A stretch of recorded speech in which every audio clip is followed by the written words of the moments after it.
Hello to all the Atlanta United fans. My name is Jurgen Damm, and you are watching Scarves and Spike, an Atlanta United podcast.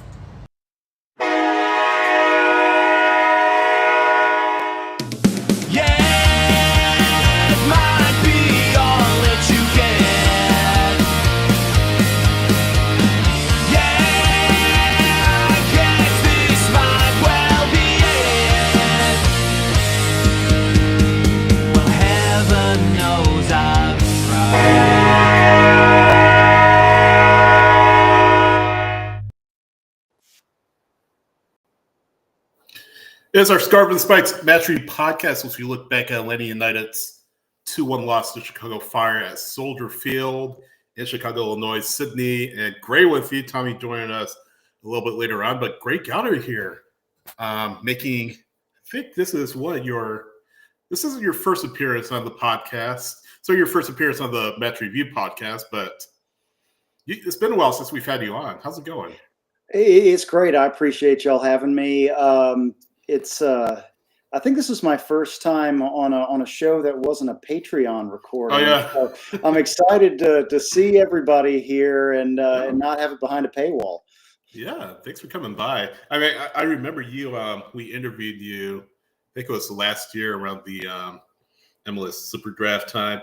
By the way, for those who don't know, Greg Gowder is our Scarves and Spikes, Atlanta United 2 / Atlanta United Academy guru. So if you ask him pretty much about any Atlanta United Academy player, Atlanta United 2's player, he will know the skinny on them. He is that experienced and that knowledgeable about Atlanta United 2 and the Atlanta United Academy. So great to have you aboard as well. We were talking before the show. You were watching Ronny Deila's press conference, introductory press conference, and sort of putting his press conference after the loss. We'll definitely get into the loss a little bit more until he gets in here. But you were kind of looking at the two side by side and taking some notes about what Ronny Deila had kind of promised when he first came on board as Atlanta United's head coach and where we are today. I guess what are some of your observations and some of your findings based on that? Well, the main thing I noticed is when we were talking to Garth, a long time after he'd gotten here, he opened up to us that things weren't as he thought they were when he got here, and a lot of what he thought was already in good shape or was just going to take some minor detail work on his part ended up being much more significant. And rewatching the introductory press conference, the first interview that the club did with him, and then the one-on-one in person once he finally made it to Atlanta, it's pretty clear that Ronnie thought that things were in better shape than they may have ended up being, because he talks a lot about wanting to come in and just be able to add details, be able to help improve culture and build an atmosphere that's about not only individual improvement, but also building a culture of people working together to improve every single day. Yeah. And a core part of that he was talking about is that everyone needs to act like every day is a cup final. And if we're working that hard every day, if each of us are accountable to ourselves and supporting and are accountable to everyone around us, he's talking about staff members, he's talking about players, he's talking about the front office as well. He believes that kind of culture could be contagious and allow over a long period of consistency to be something that will only lead to improvement. And something he did talk about is he cautioned the need for patience, the need for time to actually implement this. And one particular quote that I remember why I went and dug back through all of this because one quote from a question that Rob Usry asked him was, do you see yourself being in Atlanta for a long time? Because he was referencing his short stays in other places. And Ronnie was specifically talking about how he wants to stay for a long time. He wants to be in a place where he can have the patience and the dedication from the club to help him build something special. But that requires a level of flexibility, but also of consistent expectations between himself and the club. And he cited how in Standard Liège and Celtic, they moved on from him because he didn't have the timeline that he thought he did. But in some of the other examples where he's left early, it was more of a sense that they weren't keeping up with his standards, his needs. Right. And in many cases, he was talking about how he knows it's time for him to leave when he doesn't feel like he can add anything more to the club. There's nothing else that he can do to improve the club. And if that's the case, it's better for him to move on. And that's, determining, is he the one holding back the club, or is the club not meeting what he needs? And in either case, that's it. But he's been consistent in talking about the club as a whole and the staff and everyone like that being phenomenal, unique, and best of its kind in not just MLS, but unique in global football. And he was talking about the culture underpinning that and the atmosphere of family. That's something that's so important to him. Yeah. And not only does he want to build a family within the club, he wants to have his own family be able to put down roots here. So I think that reaction we saw from him of that exhaustion, of that disappointment, of just seeing someone who looks in utter despair, like he just looks like a broken person. When we saw him Saturday night, I'm genuinely curious whether he feels like his time is running out, or whether he feels that he's got anything left to offer this group. Yeah, so real quick, I'm gonna just tap Tommy in here. Sure, he has some thoughts on that. Yeah, I definitely saw that too, and I was on the Zoom press conference, post-match press conference after the loss, and you could definitely see it on his face. For starters, guys, and I didn't mention this on social media, but for starters, the post-match press conference started about 30 to 45 minutes after the match. So just kind of some inside baseball here. It's about I can't remember if it's a 10 or 20-minute cooling off period before the end of the match, and then going into the post-match press conference, all the post-match items and things like that. If you look at the time it took between when the match ended and when we finally got a chance to speak with Dyla and Ronald Hernandez, it's about 45 minutes or so. I could be wrong, 30 or 45 minutes. So it definitely lends credence to say that, there's something that was said in the locker room. I don't know if it was a team meeting. I don't know if it was someone kind of gave the team the hair dye treatment or something like that, but you can see it on Dyla's face. Just the stress, just the discouragement. And, it's just a great, brought up good point. I mean, it's definitely weighing on Randy Dyla for sure. It's definitely weighing on him. Tommy, what are your thoughts, I guess? What you saw, just initial thoughts on Dyla, what you saw from him at the match, things like that. When I hopped in, I heard Gray talking about despair and being sad and all that. I thought he was talking about me. Because that's how I felt after that match. It's how we've been feeling after every match. Like that's what spaces are. I appreciate Gray always coming into the spaces to listen to me. Just lose a little bit of part of me every week. Yeah. Well, that's how it is. And I understand where Ronnie's thinking, because he's obviously trying to do certain things. It's not working. He's trying, when we talked about it yesterday, when looking at the lineup, they're trying something different. It's still not working. You're still getting the same result. Again, it's if you were looking good and not getting good results, That's one thing. But they just don't look good, and they're not getting good results here. You got another own goal. It's still hot. I mean, that's your hottest player right now is own goal, especially on the road. But you need something. You need a spark. That the fans need to see something saying something that Ronnie's doing is working. Something is changing, and it's not changing at all. Yeah, you see glimpses, and you saw 30 minutes last week. But can you say that you even saw 30 good minutes of soccer yesterday? I'd say maybe 10, maybe 15. So let me just jump in here and say, why is it not working? I think it's a question, and it's more rhetorical more than anything. Fans will say it's the coach, fire, dialect, all of that, and I said it yesterday, and somebody jumped down my throat during the 3 takeaways. I said I'm not a fire the coach kind of guy, which I'm not, and I'm still not. But at the end of the day, I mean, what has to change to get this team playing well? Is it because here's the thing: if you fire the coach, you got to search for another coach. Who do you hire?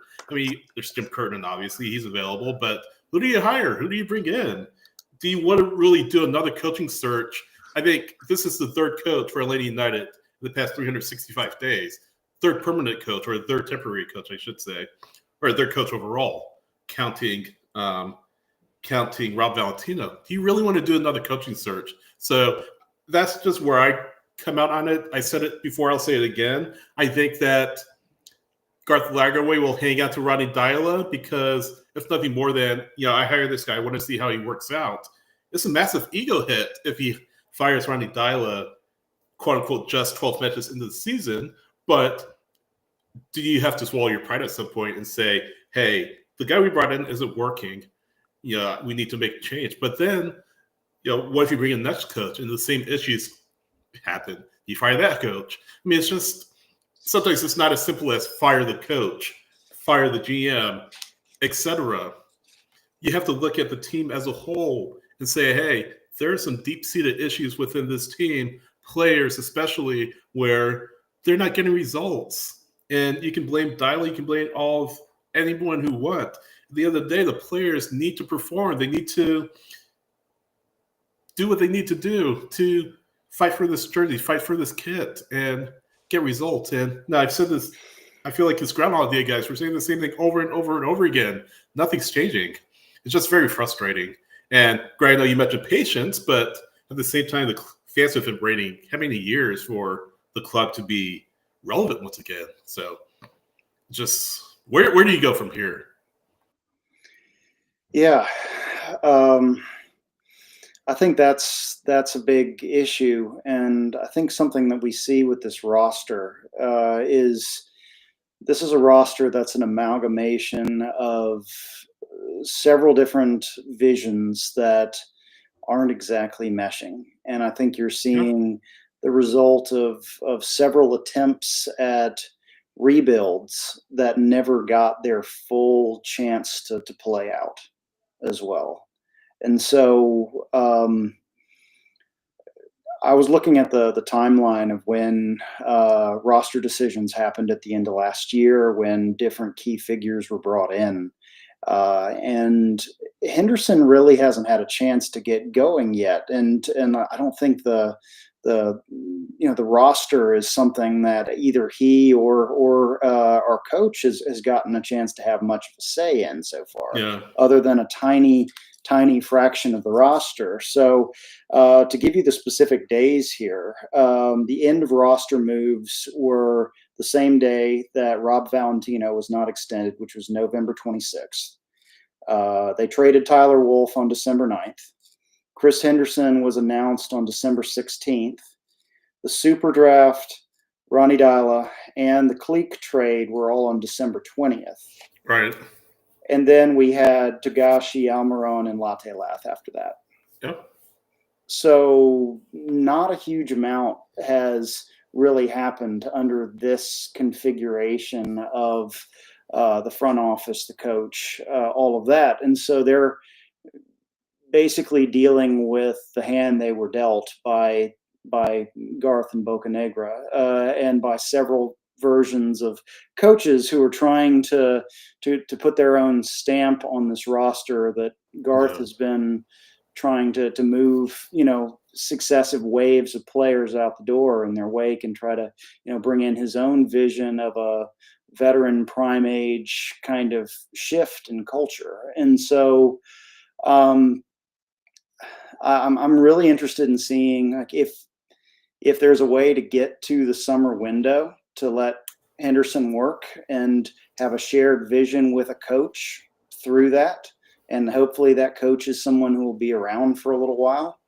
Yeah. And same thing going into the window and into the next end of year decision period in the winter window. I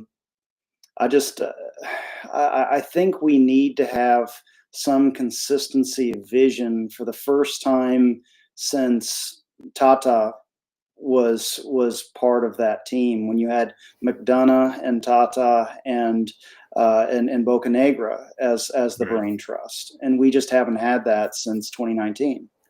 To that, I'll say, Bill, this: yes, Henderson has been in since December, but the transfer window, a good portion of the transfer window, you had not the roster freeze, but the window closed a few weeks ago. You had opportunities to improve the team, I guess. Well, you traded away Silva. You got some returning Gamma on that. I definitely think you do bring up a good point, and there needs to be just the same level of consistency among the front office.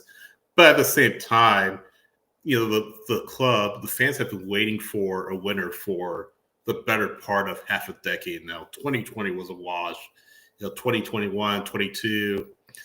You go on. You can't say that this team has been a consistent winner in MLS since 2019. So they've been bad more years than they've been good. And at this point, the fans are just looking for something, anything to hang their head on.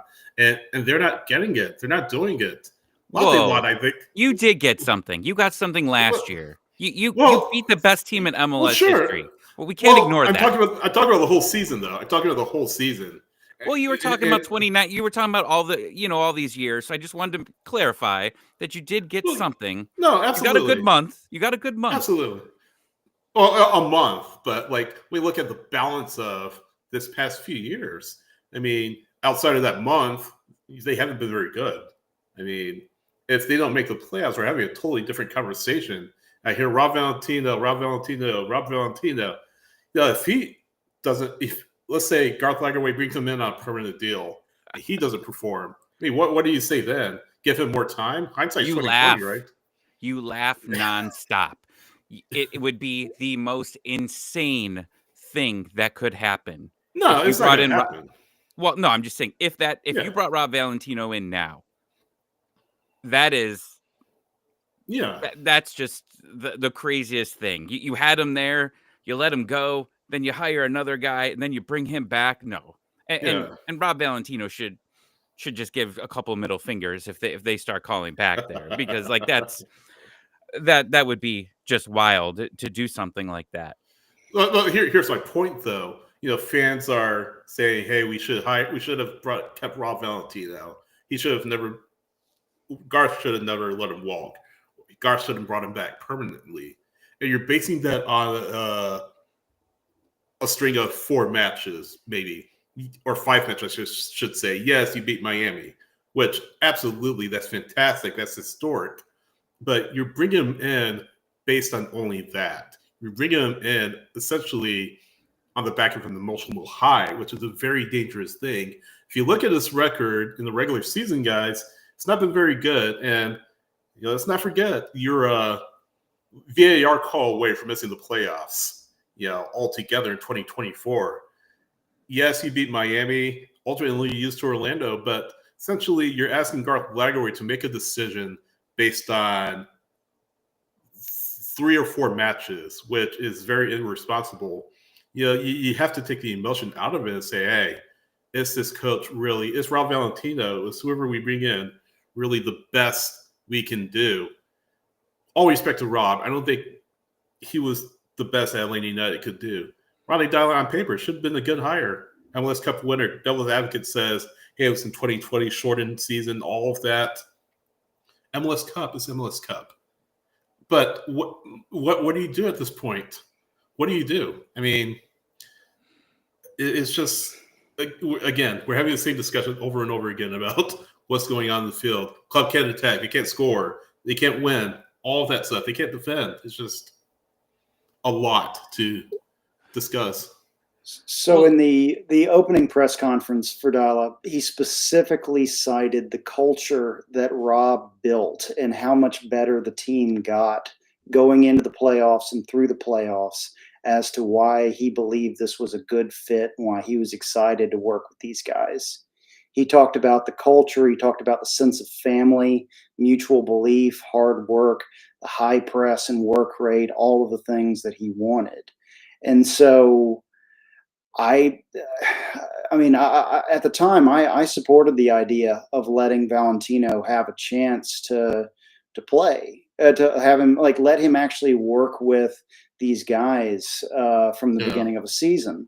And I understand why they went with somebody else, but when you're working with, when you're working with culture, when you're capturing lightning in a bottle, like Valentino was able to get those guys who they were checked out. Like when Pineda was fired, they looked completely checked out, and he got them to believe. And it was a little bit of a Ted Lasso experience out there. But we're right back to where we started with a new coach, and we need somebody to. We need Ronnie. We need somebody on this team. I know, Carl Robinson was a big part of creating that culture last year, and he's still in this coaching staff. And so I think part of it's on the players. I think that was part of it last year. They rallied around Rob. They believed in the FEA mentality, and they decided they were going to do it for each other. They were going to do it for the coach, and they were going to prove everyone wrong. And for whatever reason, this group, they seem to be just going about their business. They aren't playing with joy, and it looks like the first preseason game every time they go out there. They actually looked better at the beginning of the year when they were playing the style of play that Ronnie said he wanted to play when he came in. They were doing high counter press. They were playing with energy. They were playing with a lot of spirit, and they were trying to get what Ronnie calls the easiest goals that you can get, which are when you force a turnover high up the pitch and you're running at an unbalanced team. So we've gone away from all that. We've lost the energy. We've lost the belief. And I think some of that is coming from a culture of inconsistency and a culture of just showing up and going about your business instead of pushing yourself every day to be the best team you can. But that culture didn't start I see what you're saying. I'm not disagreeing with you at all, Gray. That culture didn't start with Ronnie Dyla. That culture's been there for a while. Mm-hmm. It's easy to point to the coach and say, Ronnie Dyla is the problem, he needs to go. And that's my point. I mean, you mentioned, I've said this before. There's some players I feel like on Atlanta United's roster that feel like just because you're Atlanta United, you're entitled to anything you want. You can just walk on the pitch and walk off with 3 points.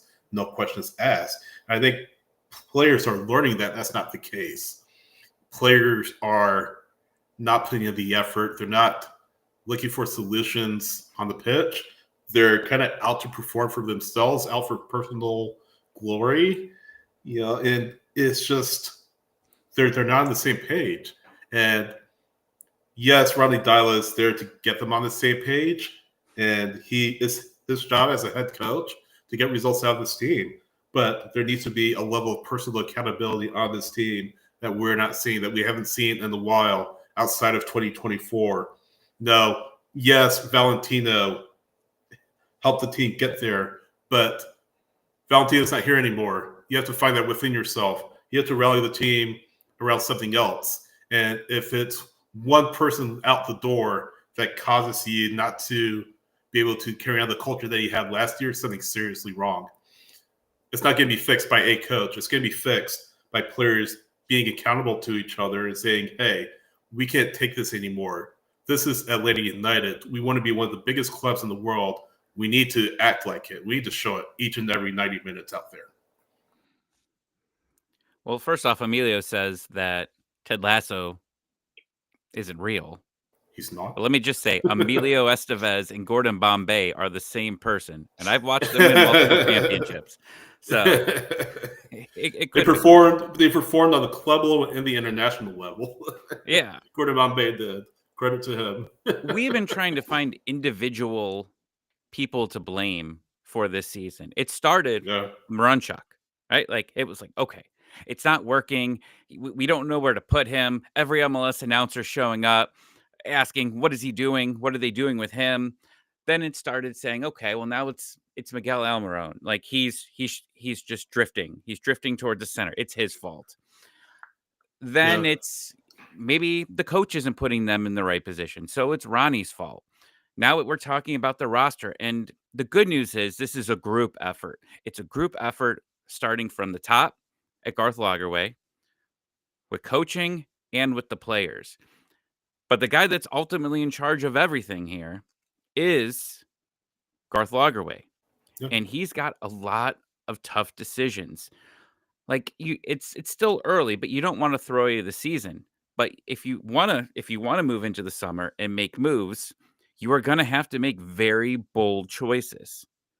Yeah. And what do you do here? I mean, we talked a little bit about spaces. But like what? What changes? What changes? I mean, it's could be all the above. It could be a coaching change. It absolutely could be a change there. There's a lot of coaches that wouldn't make it this far in other leagues, and not just the sport, not just soccer. I mean, and in any league, when you're supposed to be a top team in the league, you are a projected MLS Cup contender, and you're at the bottom. That shouldn't be out of the realm of possibility of moving on from him. If the players aren't responding, the question is it because of him or is it because of the players? Now we've heard the fact that a lot of these players have been here for multiple coaches and it hasn't changed. So maybe Garth says that maybe it's the players. Maybe we got to get rid of them. I mean, everything should be on the table over the next month and a half because you only got 3 games at home, and then the rest is all road until you get you get back home to Mercedes-Benz Stadium. Everything should be on the table here.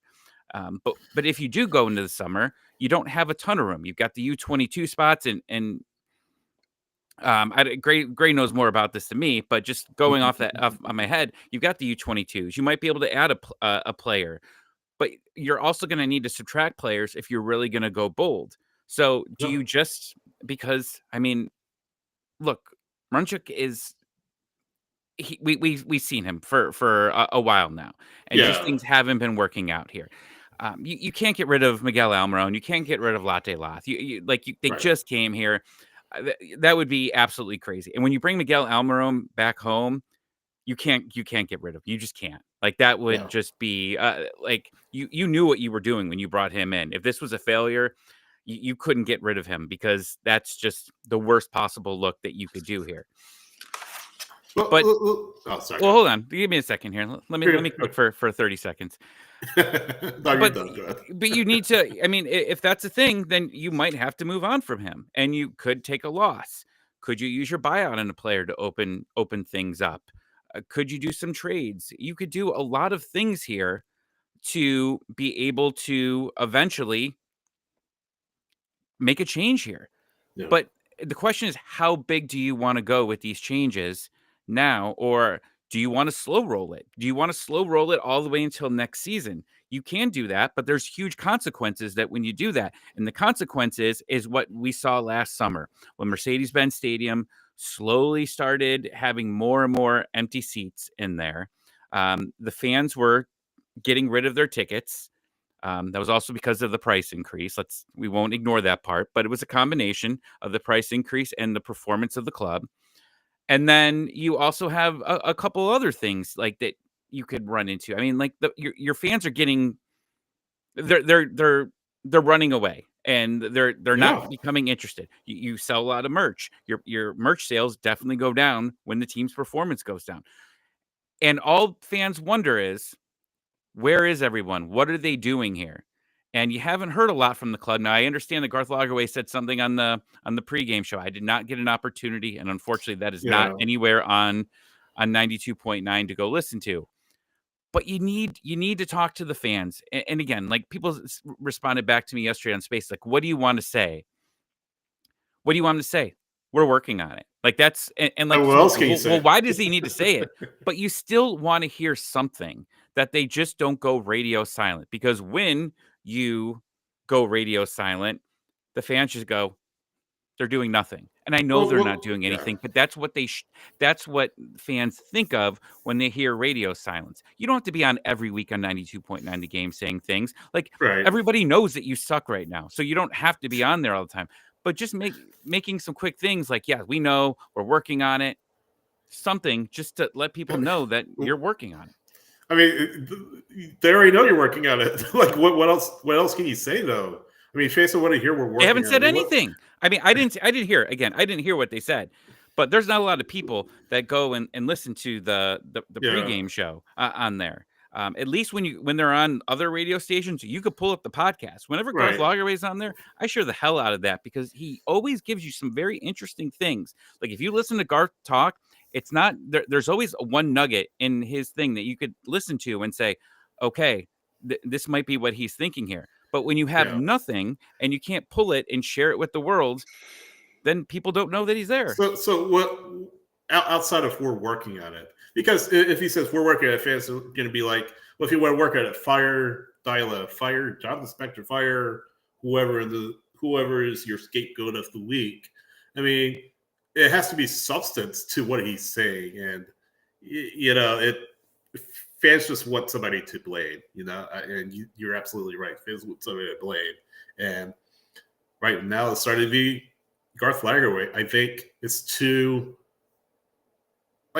little over 2 years since he's been on the job, and the results outside of the playoffs haven't really matched up to what his expectations are.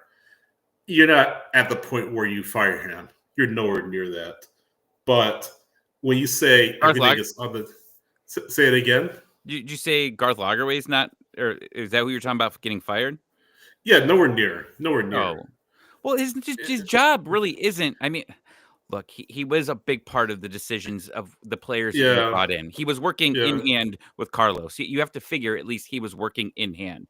The general manager, the former general manager of the year, isn't just sitting around saying, all right, Carlos, do whatever you want. We know that you made some mistakes before. I'm not going to throw my 2 cents in. So we know that Garth was in the DP some of the DP signings, some of the moves before Henderson, and Gray talked about that. But there were other moves that happened even before all of that, where Carlos and Garth were working together. But that's not his job long term. You brought Henderson in to do that, and he has not had that opportunity. But that's the problem here, I think, with Garth as well. And that's why a lot of people are calling for him to be fired, is because they know what Garth Lagerwey used to do. And they still think that is what he's doing. And he's pushed that job now to the guy that he wanted to run this team. And he hasn't had a chance to do much. So unfortunately, though, Garth is to blame on a lot of these signings, including the manager. If you want to blame the manager, that was on him. Moranchuk was a mistake. I'll just say it. Moranchuk was a mistake. Like, I know Felipe in The Athletic, he said it looks like that Moranchuk's stunned by the speed of MLS. That's a failed signing. Saba, you look at Silva, who's been traded now. Leash, that looks like up and down player. William Ba, same thing, up and down player. Gregerson can't stay fit for a long period of time. It's just you're not really covering yourself from glory, but at the same time, it's just fans want more. Fans want more. Milan saying Garth could easily say that things aren't gelling as we hope, that we're committed to elevating the team to the top 4. Yes, they could say that, but fans are saying, yeah, whatever, Garth. Yeah, you're just blowing hot air. It's a two-edged sword. If you say something, fans are going to like what you say. If you don't say anything, fans don't like the fact that you're not saying anything. So you're kind of in a rock and a hard place. Gray, I'll let you get your thoughts in there. You've been quiet for a long time. so much covered there, but I do think one of the things that we can look at for this summer is we're probably going to be at or near the bottom of the East and at or near the bottom of the Supporters Shield standings, unless things fundamentally change for the better between then and now. And so I'm curious if we could take a page out of the Atlanta Braves playbook at their trade deadline and see when we're having a bad season, which players actually have some value that allow us to use the new intra-league trading mechanisms that make it easier to move players around. And so it's not about allocation money anymore. It can be cash. And so just looking at the guys, we've got a handful who are rolling off the roster, but then we've got quite a few more who've got options for next year or the year afterwards. And so, who has value within that? I mean, does Brooks with a few more months this year and an option for next year create value for a team that's in the hunt? Maybe. Absolutely. Maybe. Does Jamal Tiare, does he create value as a backup striker for a team that's going for the playoffs with the opportunity to come back again next year? Maybe. Luis Abram, same deal. You've got a bunch of these guys that could be moved within MLS that you don't have to wait to say yes or no at the deadline for them. So I'll just say sorry to interrupt. I'll just say this real quick on Abram. That contract is really big, so I don't know if the team is going to want to trade for him at this point in time. But I definitely see what you're saying about value. But go ahead. Is it prorated though? I think. Well, it might be. Well, no. Well, we'll see. I mean, this week is when the Players Association salary figures are probably. It's either this week or next week, based on the last few years.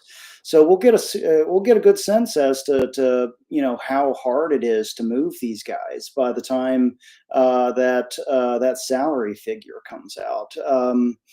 If Abram is still hovering around that 800 to 900K where he has been, that's tough. But I mean, DC absorbed a lot of Cleek's value as well to move him, and so it's a question of is moving him early better for us, or are we just going to cut him at the end of the season? And so it's just looking at a player by player basis to see can we find a home for any of these guys. And I think I saw somebody in the chat mentioned a player that I'm actually looking at because he could come in as a U22, and that's Diego Luna. Diego Luna is an interesting player. If you're going to be sending Alexi out, you could loan him, not open the DP spot until the end of the year when you use the buyout, and still bring in a 10 in someone like Luna if you wanted to. I mean, I hear you wincing. Cindy sounds like a disappointed father. So here's the thing: they just signed Luna to a long-term deal last season. So he's locked in until 2026. His options until 27-28. Yeah, RSL is going to be asking for the moon. No pun intended for this kid. I mean, but why doesn't Atlanta United have a player like him? It would be great if they have a player that they've developed out of the academy who can have the same impact that Luna has had with RSL. And he can find himself on the men's national team at this rate. He's already gotten some looks with the men's national team. But I said correctly. He didn't come through the RSL academy, but they're able to identify his talent. Out of Barca's academy, actually out of El Paso. Saw his value with El Paso. They signed him in 2022, and the rest is history. Where's that player for Atlanta United, though? If Atlanta wanted to trade for him, I think that RSL would want an extraordinary amount of money. I think Luna may have eyes for maybe playing in Mexico or playing in Europe. So that's the only thing that would prohibit me from saying, yes, Luna would be a great player to bring in. But I definitely see where you're coming from in that regard. Yeah, and I think we need to be looking at what are high quality players on teams that aren't going to the playoffs this year that we could bring in who are young enough, who maybe aren't going to take up an international roster spot, who aren't going to break the bank, and just scour through the other rosters and see how we can start building for the future. And that long-term contract with Luna on a U22 deal where he's only counting 200,000 against the cap each year until 2029. That's a pretty good deal. And I hear what you're saying about why don't we have a Diego Luna, but we're developing those guys in other positions. We just haven't found the 10 yet for that. And I think a lot of us thought that Johnny Vial was going to be that, but he moved to Mexico because he was blocked at the 10, and no one thought there was a pathway for homegrown to make it to a 10 here. So I think it's the position, and I think a lot of folks know that we're going to spend all our money on center forward and on the wings and the 10. And so we don't have as many guys who see a pathway there. And I think a great example of that is Bryce Jamison, and Cole Campbell is another player. I wish we'd kept him instead of allowing him to go to Dortmund, because, he would be a star already. Yeah. Honestly, he'd probably be in Europe already at this point.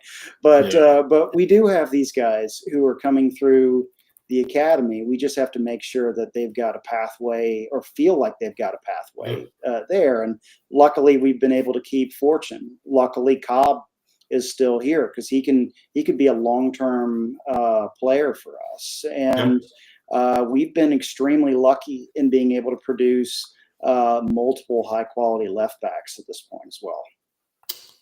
So let's take a look at.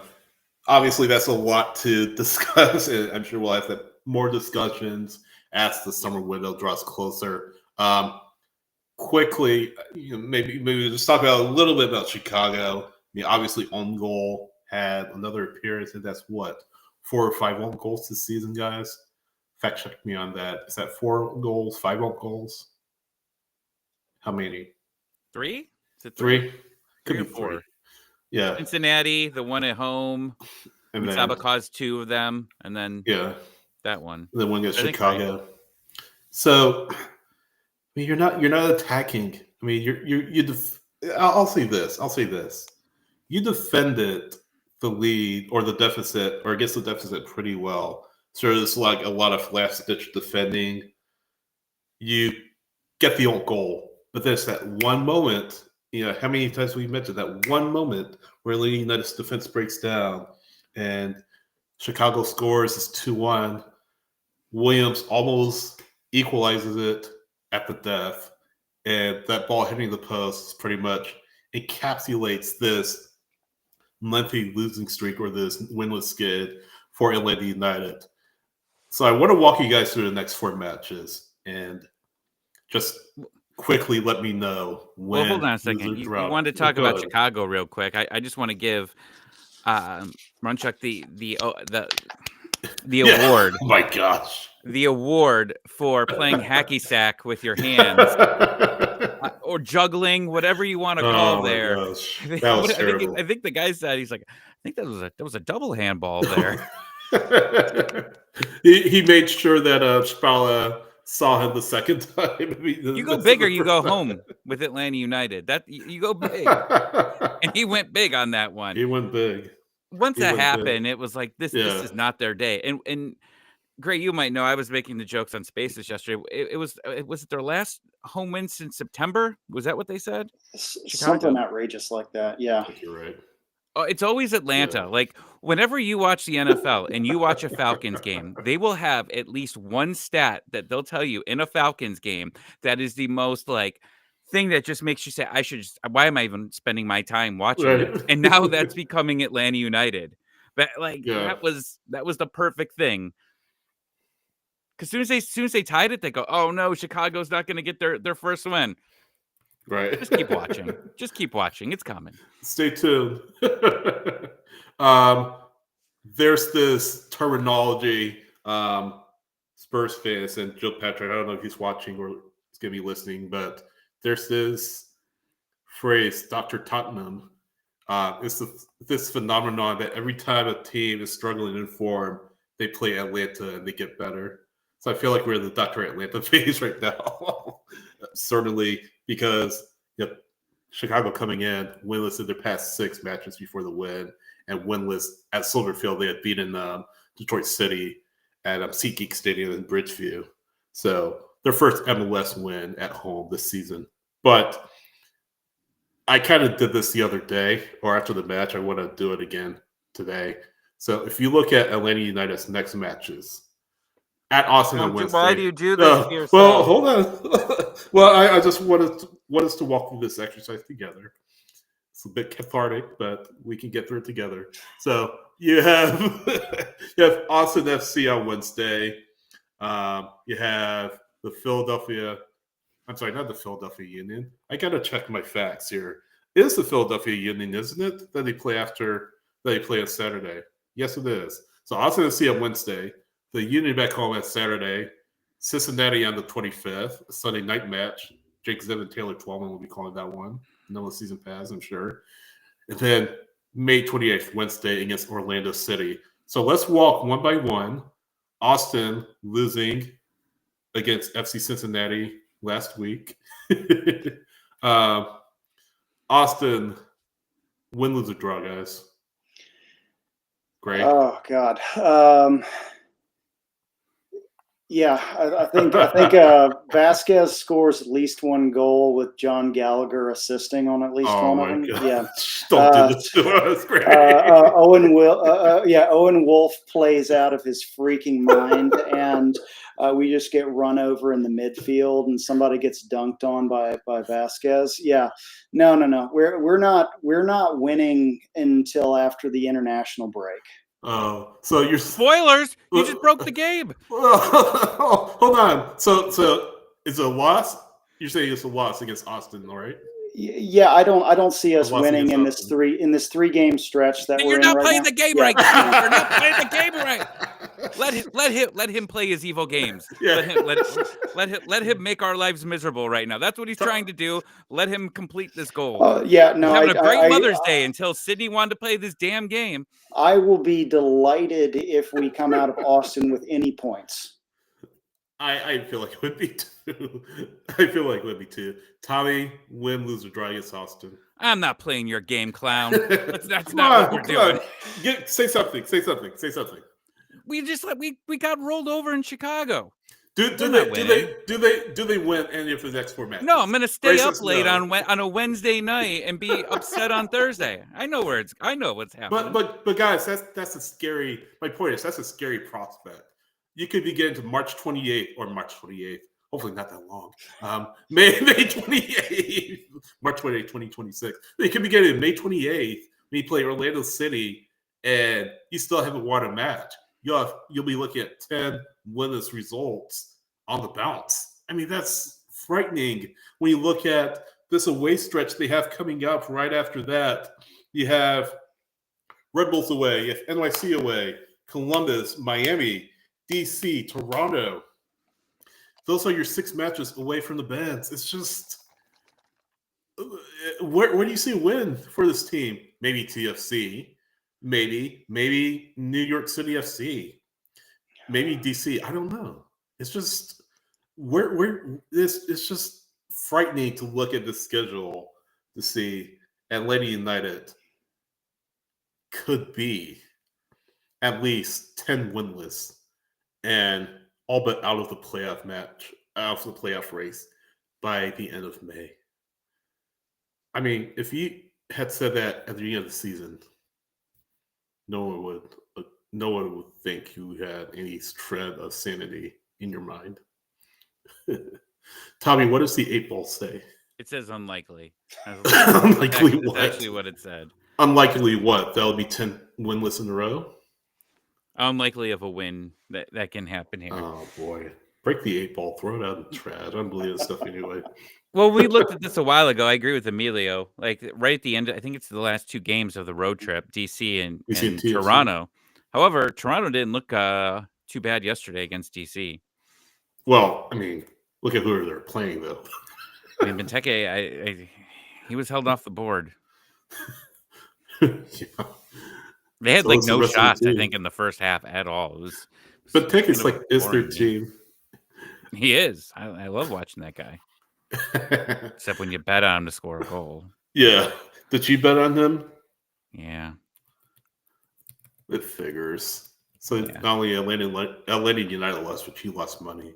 On that one, yeah. Hate to see that. Real quick, going back to Chicago, I know you're kind of buzzing back and forth out of it. Well, wait, we just stop your game? Well, you guys don't want to play, so. Oh yeah, okay. Well, good.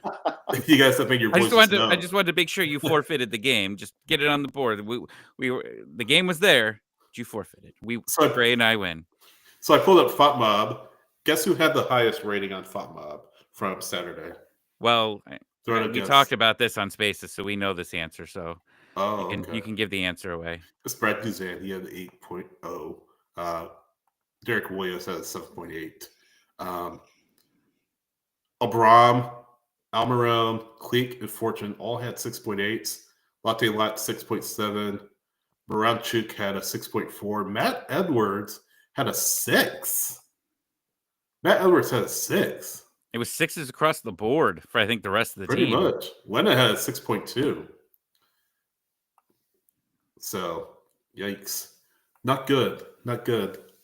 I think, in all seriousness, Xana's your man of the match by far, because he made a couple of really outstanding saves that if he doesn't make, it's really out of hand. So you're fortunate to walk out of there with a 2-1 loss. I mean, I use fortunate in a very, very ironic sense, but I mean, it could have been 4-1. It could have been 3-1. But Brad Guzan, I don't fault him really for any of the goals. One is a penalty. One is, or maybe he gets wrong in the penalty. One is just a breakdown of the box where nobody marks the runner, marks the scorer, gets in the other end of a cutback pass, and he scores. So a defensive breakdown. Brad Guzan, I thought, was good. He gets a lot of hate by Atlanta United fans, but I think he did his part to keep Atlanta in it. And again, they don't reward Brad Guzan with a win. Oh, absolutely. I mean, if it wasn't for Brad, it could have been 3-1 early on, or I'm sorry, 3-0.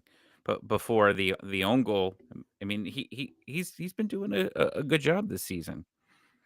He's not why you're 6 winless. Not why you're 6 winless at all. No, and we've seen that comment before from a couple of people, like Brad, you should bench Brad so that you can get other people to be leaders on this team. Like that's just not the right answer. Brad's gonna play throughout here. The one thing I always find weird about MLS, because like every other league, is sometimes like you try to move veterans to like give them a chance to win. Like if this just keeps going the way it goes, I would love to move Brad somewhere like if someone needs a keeper at the deadline to give him one last opportunity. Now I feel like I've been saying one last year for since I was 20 years old, right? Because he just keeps coming back to play. Yeah, but it's frustrating for him that he keeps coming back, and sometimes the performances aren't there for him, and he's absolutely trying. And the other thing is like he is a leader. And you can tell that he is a very good leader, but it takes more than one guy. Yeah. And I think he got some backup last year with Valentino. I think like the combination, like you get these two guys together with Rob and him. Like I think they were really good together to help motivate this team there. But you have to keep thinking about leaders. You talk about leaders here, and who are the leaders? We don't know. We really don't know who the leaders are at this moment. And it's showing. It's really showing every single game. Yeah.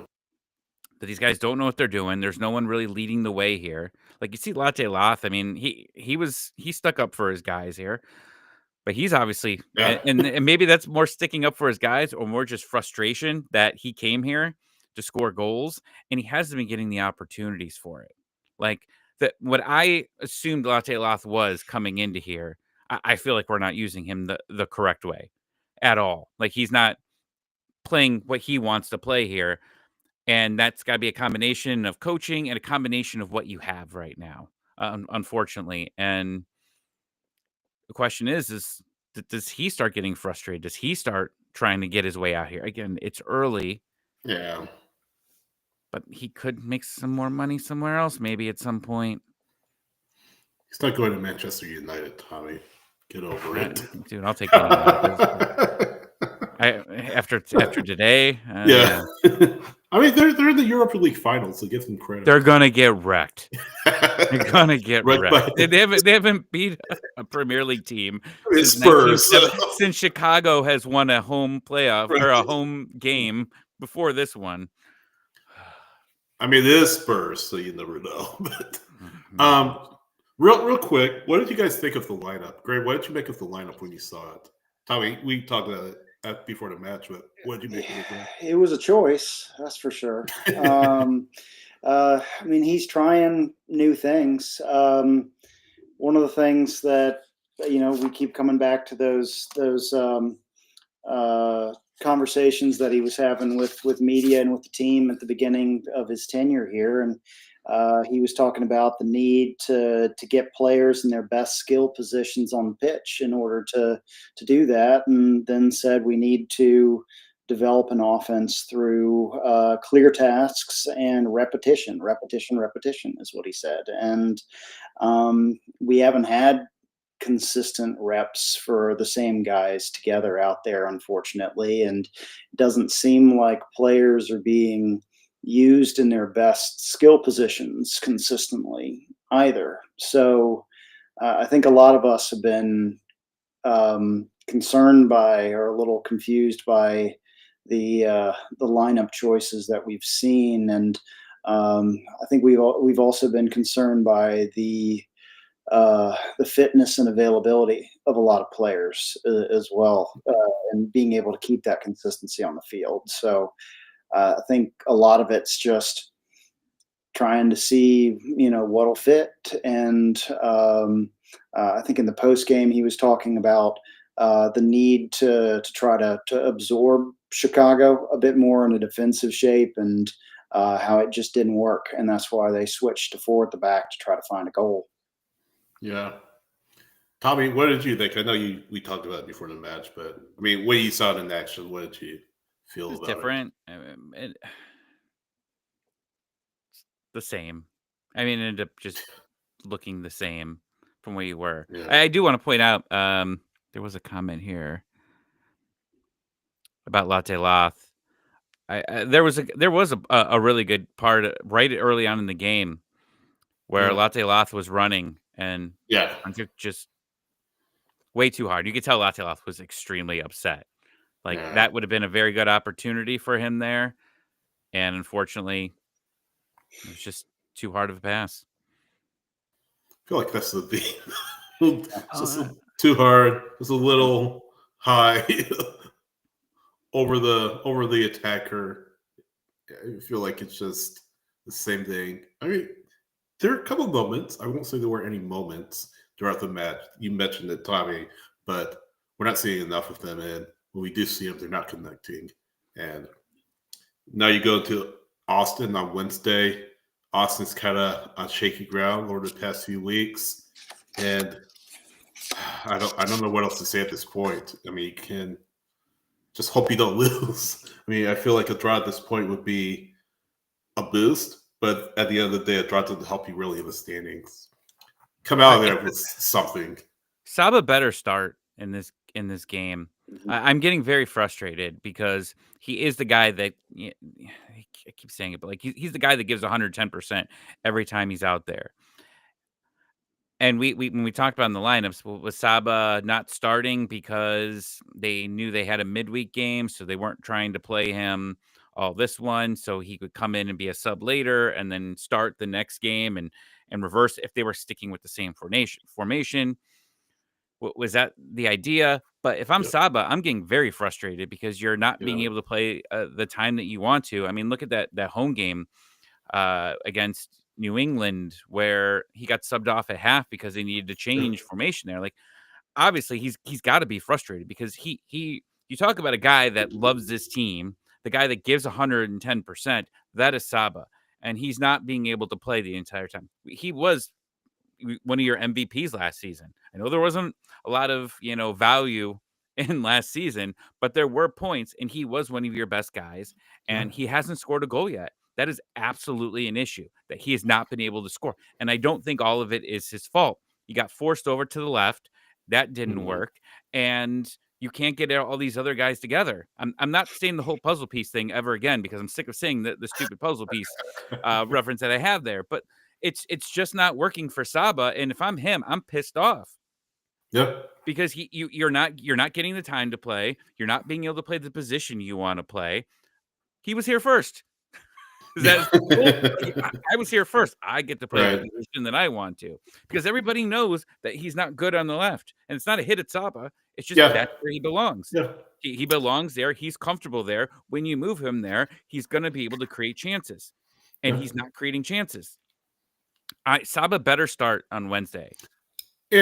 Maybe him not starting on Saturday was done with an eye toward Wednesday, just to make sure he is full go for Austin FC. A match that again, you hate to say, like Grace said, you'll be happy with a point, but at this point, you'll be happy with anything. Hopefully, you just get something to boost your confidence just a little bit when you come back home to take on the Philadelphia Union on Saturday. Any final thoughts you guys have before we get out of here? I want to echo what Tommy was saying about Saba. I think he's, he is exactly the kind of player that you want on a team, just with how hard he works. He was playing like a man possessed last season. Even in the worst times, he was out there running hard, doing wind sprints for the full 90, match after match after match. And you see he plays in a selfless way, which is what you need on your team. And I don't know why things aren't working for him. I don't know if it's, the instability of where he's playing, not, being on the same page with the guys around him, if it's just bad luck, I don't know.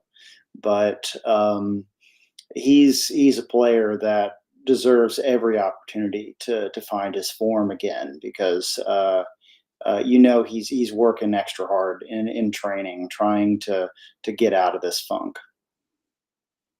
Yeah, and adding you thought that the speed was going to be able to help this team here, and you're just not seeing it. Yeah. And Omar's putting there, I understand because of the formation there. I get it, but when your formation does not include some of your best players and you're not being able to play them for 50, 60 minutes, you have a problem, especially when you're not winning. You need to get your best guys need to be playing 60, 70 minutes to try to get you any type of result. And he's coming in and playing 25, 30 minutes. I don't think that's good enough right now when you're on this bad of a skid. You need your best players out at all times. Now, maybe you don't have a lot of great players right now to say they're the best players, but we know from history here that Saba is one of your best players. He needs to be out there as much as you can to get any type of point. Just one. You just need 1 point right now. I'll celebrate a point against and then move on from there. Just move on from there. But also on Wednesday, hope for the best, I guess. Yeah. Hope for the best. Yeah. Just hope that the winless streak doesn't reach 7 matches. I want to see something that just feels like they're on the right track. I don't need them to win the game. I don't need them to dominate the game. I just need something to look like we're on track to get back at some point. And I think that's what so many people want, is they just want something that they can grab a hold of and believe that there's something better in the future. There's a reason for hope. And I don't think we've seen that in a while. And we'll see what happens. But YouTube's algorithm was very cruel the other day and showed me the 2018 highlights of every single goal that we scored. And it was astounding in the best possible way, watching the joy, the speed, the way that guys went for the ball. Not every single pass was perfect, but a lot of guys were hunting for the ball and were showing up to overcome, a miss by one of their teammates. So there were a lot of crosses that were from Gressel or from one of the other players that Joseph went and made sure his head connected with that. It was not a perfect pass. And I think we've been focused so much on perfection and having to get everything right instead of showing up and improving those margins that are far too razor thin right now, that we're not showing up for each other. We're not showing up for each other as a team. And I think that there needs to be a fundamental shift in how people go out there and fight for each other and put in the work and get rewarded for putting in the work, because that's what that 2018 team was doing. Yeah, absolutely. SweetwaterBrewery.com should say, thanks to Sweetwater Brewing Company for their support of Scarves and Spikes. Forgot to mention it earlier in the show, but definitely want to give those guys a shout out. Again, go to SweetwaterBrew.com for more information on their products, their brews, all that good stuff, including the Sweetwater 420 Rowdy Peach Pale Ale. That is one of the brews they have, and they have many others. So go to SweetwaterBrew.com. Thanks as always to Sweetwater Brewing Company for their support of Scarves and Spikes. ScarvesandSpikes.com, that's the home to our written content. That's also the home of our store. Get merchandise to support what we do here. Read up on all the latest Atlanta United news, analysis, and opinion.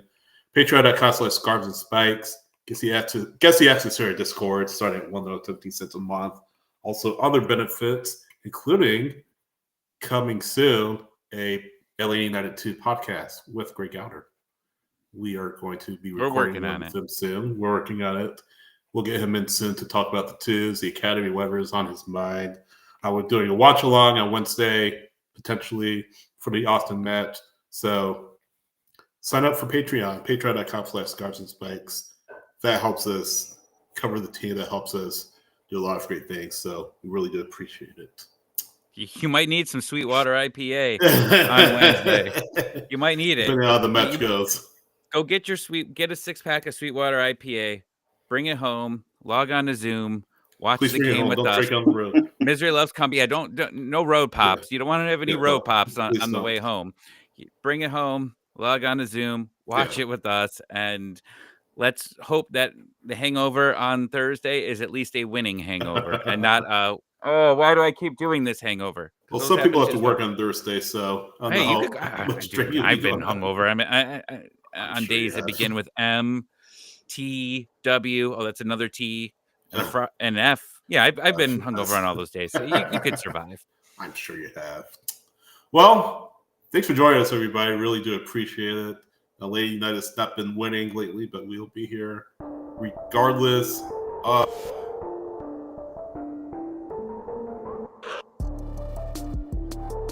You froze there. You were in your line there. Am I back? Yeah, you're back. We'll see. Yeah, we'll see on Monday for MLS Monday. Our match preview for Austin FC, and a lot of other great stuff. Follow us on social media as well. We're at Scarves and Spikes on pretty much every major social media platform. So my question for you guys is, do the twos win before the first team does? When did the twos play next? Sunday. A week from well, so Atlanta United's got 2 opportunities to do this before the twos do. Maybe. Well, if we were playing Sydney's game again, man, you guys are playing some really evil games. We do not play game night anymore on Sundays with you two. But the answer is no. No.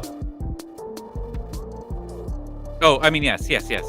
Oh, they do. I don't know. I get confused. I mean, they have been winning.